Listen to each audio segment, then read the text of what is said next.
TaylorMade Qi35 line of metal woods.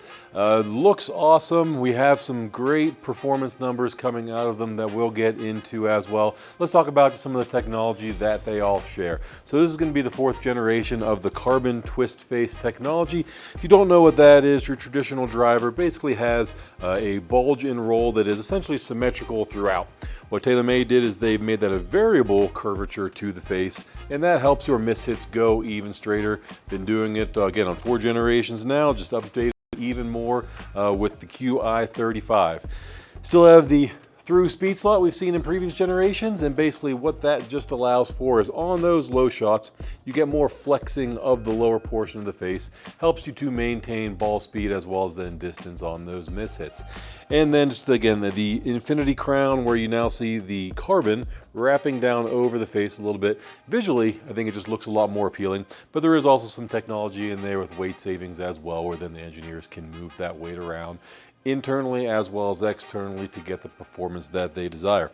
Just aesthetically, I think is the best looking driver that TaylorMade has produced in a number of years, both just sitting in the bag as well as when you put it down. They all look great. So let's talk about the LS first and some of the measurables that we've gotten from this. So first off, we've got adjustable weights, but no more slider like in years past. So in the LS, we've got 2 forward positions and 1 rear position, and those weights are all interchangeable. So there is 1 13 and 2 3-gram weights, and then depending how you orient those will move around the CG and the MOI. So heaviest weight in the rear, MOI comes in at about 4,600. It's really where we see most MOIs in this kind of smaller profiled category when the weight is in the back. Put one of the heavier weights up towards the front, be that in the heel or the toe, we see the MOI come down to 4,200, so it's definitely going to see some twisting, a little bit more curvature on those off-center shots. It's really just who this driver's designed for, is a player that tends to hit it in the middle of the face. What TaylorMade's done an awesome job with this driver is the CG projection in all of these, so that is going to be how high up the face we see the CG project. It's going to be about 2.5 millimeters high when the weight is in the rear, pretty low for a rear weight position, but then it's only 0.75 high when you have the weight in the toe or in the heel. So it's pretty much right in the middle of the face vertically. That's going to help us to reduce spin. Should be a really low spin driver.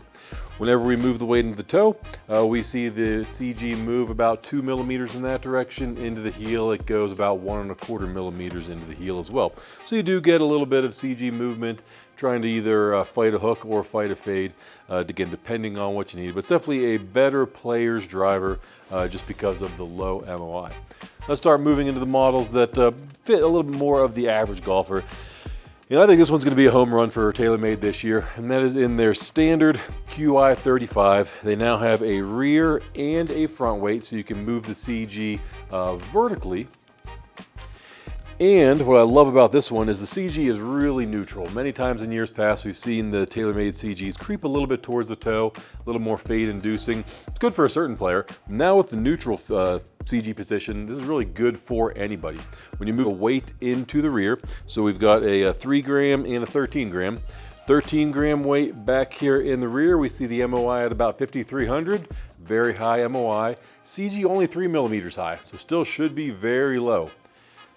Weight moves into the front, we see the MOI at 4,950, so very high CG still with a forward weight position, and the MOI, or excuse me, the CG rather, is only 2 millimeters high. This is an awesome driver where it's going to be just neutral ball flight as far as left or right goes, and you can go from low spin with still honestly pretty high forgiveness, or really I'd say mid spin with high forgiveness. Awesome driver. This is almost for anybody.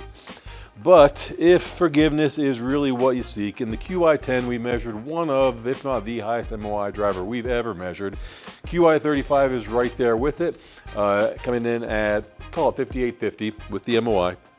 But what I love about this one is CG is still really low, 3.5 millimeters high, even with a massive 34-gram weight in the back. And the best part, CG is neutral, heel versus toe. This thing is for anybody as far as left or right curvature. If you tend to hit it across the face, which we all do from time to time, this driver is going to be as stable as it gets while maintaining ball speeds for you as well. And whenever you just put this down, it's a huge confidence instilling footprint. If you want to just put this thing down and feel like you can't miss, Qi35 is going to be a driver for you definitely to test out. So TaylorMade, awesome looking driver, both in the bag and on the ground. Technology and the measurements we've taken really verify that this thing should be good, but to figure out which one you need and which one's right for you, go to golftec.com and find a local coach near you.